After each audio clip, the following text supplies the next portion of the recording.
जो इंसान बच्चे के लिए तरसता वो दवा नहीं खिला।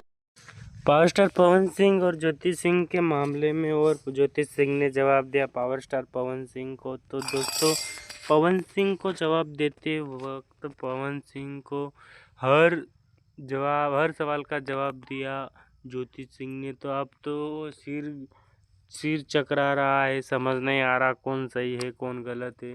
अब ये तो उनको ही मालूम है और भगवान को मालूम है कौन सही है कौन गलत है।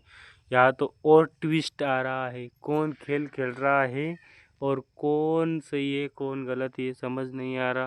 पर ज्योति सिंह ने बहुत आरोप लगाया और फिर से गोली खिलाता था ऐसा आरोप लगा डाला पावर स्टार पवन सिंह पे।